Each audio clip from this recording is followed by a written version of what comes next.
예수님은 이미 직간접적으로 6번이나 제자들에게 예루살렘에서 고난당하시고 부활하실 것을 말씀해 주셨습니다. 그리고 이제 마지막으로 예루살렘을 올라가는 중에 예수님의 순환에 대해서 더욱 자세하게 그리고 생생하게 말씀해 주셨습니다. 32절에 희롱을 당하고 능욕을 당하고 침뱉음을 당하겠으며 또 채찍질하고 그를 죽일 것이나 그는 3일 만에 살아나리라.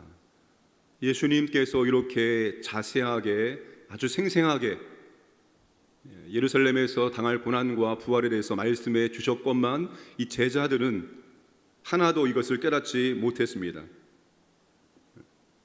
무슨 말씀인지 도저히 이해할 수가 없었습니다. 그 이유가 뭐라고 기록되어 있습니까? 그 말씀이 제자들에게 감추어짐으로 그들은 주님의 말씀을 여러 번 반복해서 들었을지라도 그 말씀의 의미를, 그 말씀이 무엇을 뜻하는지를 도저히 깨달을 수가 없었습니다. 제자들은 최소한 예수님이 메시아라는 것은 다 인정하고 있었습니다. 그들은 다른 사람들과 비교되지 않을 정도로 예수님의 가르침을 듣고 배웠습니다. 그럼에도 불구하고 제자들은 예수님의 순환과 부활에 대해서 이해되지 않았고 믿어지지 않았습니다.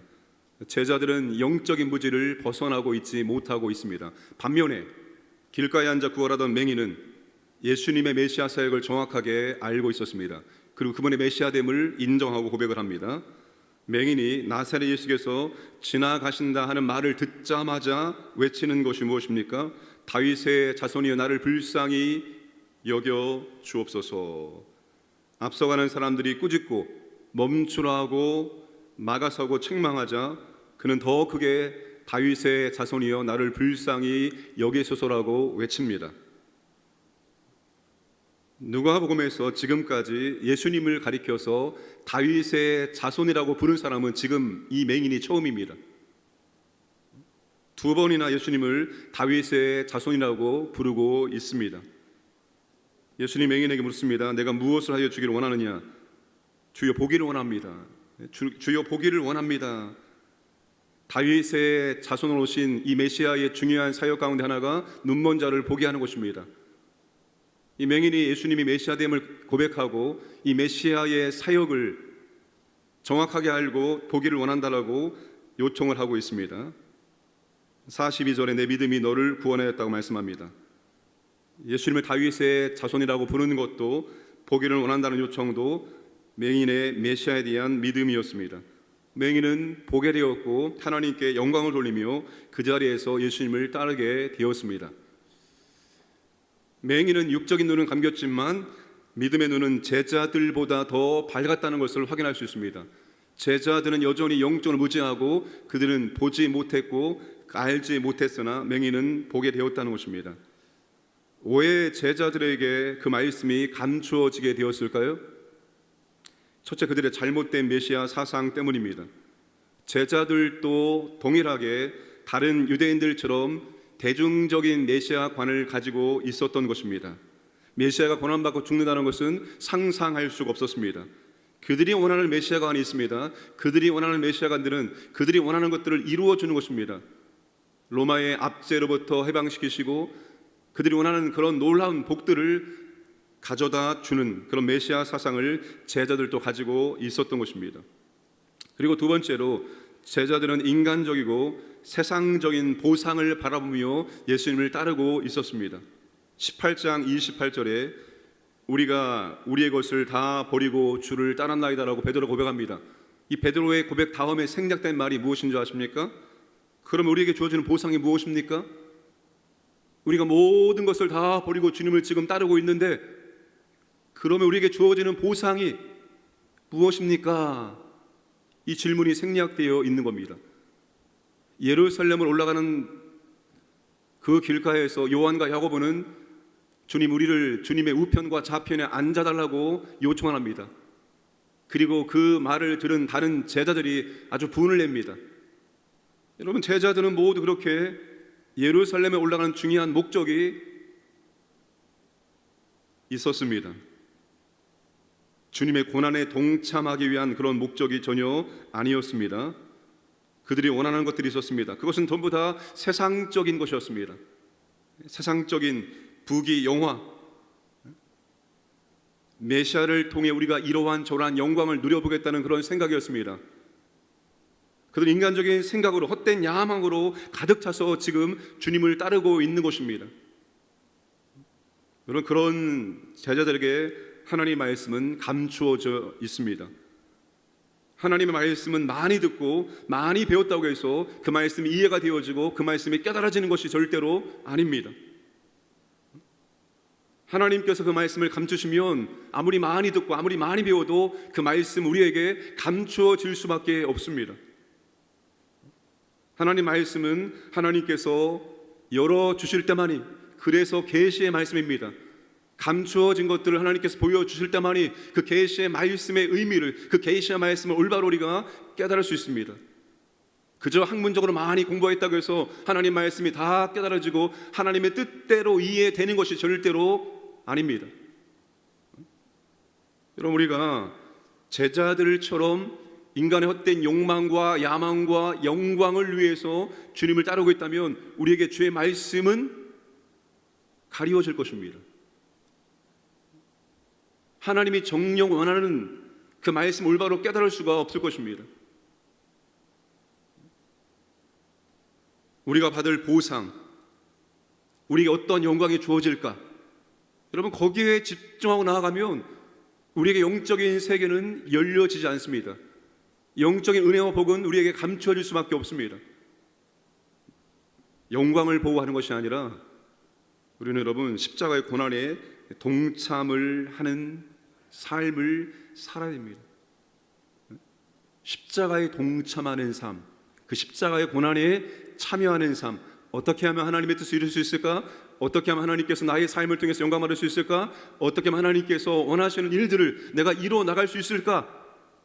여기에 우리는 집중을 해야 되는 겁니다. 어떻게 하면 하나님을 통해서, 어떻게 하면 하나님이 내게 은혜를 주실까? 복을 주실까? 내가 간절히 원하는 것을 하나님이 주실까? 이게 아닙니다. 세상적인 부귀영화, 세상 사람들이 원하는 것들, 그거 얻기 위해서 우리가 지금 주님 믿는 것이고 아니고 주님을 따라가는 것이 아니에요. 어떻게 하면 주님의 그 십자가의 고난에 동참할 수 있을까? 어떻게 하면 하나님의 뜻을 이룰 수 있을까? 여기에 여러분 집중하고 이것을 이루는 삶을 살아가려고 우리는 애써야 되는 것입니다. 하나님 우리에게 주신 것들이 많이 있습니다. 그 하나님 우리에게 주신 모든 것들을 우리가 어디에, 무엇을 위해서, 어떻게 사용하고 있느냐 항상 우리가 점검해야 됩니다. 하나님 내게 주신 은혜와 복을 하나님의 나라와 영광을 위해서, 그분의 뜻을 이루기 위해서 내가 사용하고 있느냐, 거기에 집중하고 있느냐. 그럴 때만 여러분 영적인 세계가 열려지고 하나님의 말씀의 은혜가 우리에게 임하게 되어 있습니다. 저는 참 이거를 많이 느낍니다. 말씀이라는 것은 많이 공부한다고 해서, 많이 연구한다고 해서 말씀이 척척척 깨달아지는 것이 절대로 아닙니다. 말씀이 깨달아지지 않은 그 순간에 간절하게 하나님께 기도하고 성령께 기도하고 나갈 때 어느 순간에 말씀이 착 열리고, 신방할 때 이 가정에 정말 필요한 말씀 무엇인가 고민하며 기도할 때 순간적으로 성령께서 말씀을 주셔서 그 가정에 정말 적합한 말씀을 주시기도 하고, 이 모든 말씀의 사역은 성령님의 사역입니다. 영적인 사역은 전부 다 하나님의 은혜가 필요한 것입니다. 그 하나님의 은혜는 인간적인 야망과 욕심과 영광을 위해서 살아가는 사람들에게 주어지는 것이 절대로 아니라 십자가의 고난을 바라보고 십자가의 고난에 동참하고자 하는, 하나님의 뜻을 이루고자 하는 그 믿음의 사람들에게 열려지고 허락된다는 것입니다. 오늘 저와 여러분들이 우리의 남은 인생이 정말 주님이 기뻐하시는 그 제자의 삶이 되어지기를 원합니다. 주님의 뜻을 이루고자 하는 삶이 되기를 간절히 소원합니다. 함께 기도하겠습니다. 우리나라와 대선을 위해서 기도해 주시고, 두 번째 러시아의 무력 침공을 중단하고 그 땅에 평화가 임할 수 있도록 기도해 주시고, 또 교회 사역 위에 하나님 은혜를 베풀어 주시기를 기도하시고, 또 질병 가운데 있는 분들에게 치료의 능력을, 중환자실에 계신 구자원 또 서의원 아기에게 하나님 회복의 능력을 베풀어 주시옵소서. 그리고 특별히 하나님 우리 사업장들을 지켜주시고 사업장들 가운데 하나님의 또 보호하심을 허락하여 주옵소서. 마지막으로 우리가 하나님 아버지 주님의 십자가의 고난에 동참하는 삶을 살아갈 수 있도록 은혜를 주시옵소서. 우리에게 영적인 것들이 열려지고 허락될 수 있도록 은혜를 베풀어 주옵소서. 함께 합심하여 기도하겠습니다. 아버지 하나님 감사합니다. 오늘도 아버지 하나님 우리에게 하루를 주시고 이 첫 시간 하나님께 나와서 말씀을 듣고 기도할 수 있도록 은혜해 주시면 감사합니다. 내 평생에 기도하리라 고백했던 시인처럼 우리의 평생에 다하는 순간까지 하나님 앞에 날마다 주의 뜻대로 기도할 수 있도록 도와주옵소서. 이 나라를 보호하시고 인도하여 주옵소서. 아버지 하나님 다음 주에 있을 대선 가운데 하나님의 은혜를, 하나님이 원하시는 사람을, 합당한 대통령을 이 나라 가운데 세워 주시기를 원합니다. 아버지 하나님 러시아의 무력 침공을 중단시켜 주시고 그 땅에 하나님 아버지 평화가 임하기를 원하옵나이다. 무고한 시민들이 다치거나 죽지 않도록 하나님 아버지 개입하시고 역사하여 주옵소서. 우리 교회 아버지 봄소리 성경학교와 청년 특별연합교회 여러 교회 사역 가운데 함께 하시고 하나님의 은혜를 체험할 수 있도록 인도하여 주옵소서. 질병 가운데 있는 수의 백성들에게 하나님 아버지 자유케 하는 복음의 은혜를 주시고 특별히 중환자실은 구자연 권사님 서의원 아기에게 하나님의 자비와 긍휼을 허락해 주시고 하나님 치료하시고 회복시켜 주시기를 원합니다. 특별히 아버지 하나님 코로나 중에 우리 사업장들을 지켜주시옵소서. 물질 때문에 어려움 당치 않도록 하나님 아버지 은혜를 도와여 주시기를 원합니다. 우리가 아버지 하나님 십자가의 고난을 동참하는 삶을 살게 하시고 하나님의 뜻을 이루는 삶을 살아갈 수 있도록 역사하여 주옵소서. 영적인 은혜와 복들이 우리에게 열려질 수 있도록 하나님 아버지 은혜를 도와여 주시고 인도하여 주시옵소서. 아버지 하나님 우리가 제자들처럼 헛된 영광을 바라보고 주님을 따르고 있는지 점검하게 되어집니다.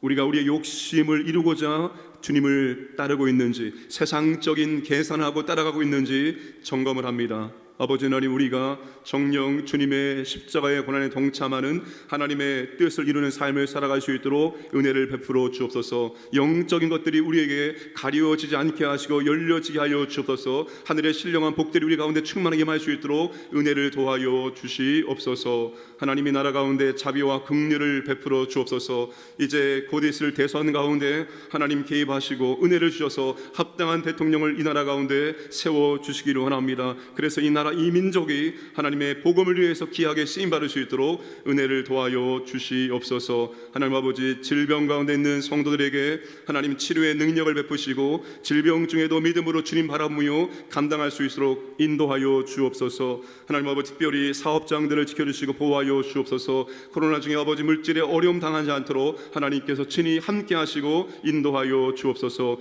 오늘도 우리 광인의 모든 가족들 태아에서부터 어르신까지 하나님 함께 하여 주시고 오늘도 이 하루를 통해서 하나님 은혜와 사랑을 체험하게 하시고 주님 뜻대로 살아갈 수 있도록 인도하여 주시옵소서. 감사드리며 예수님의 이름으로 기도드리옵나이다. 아멘.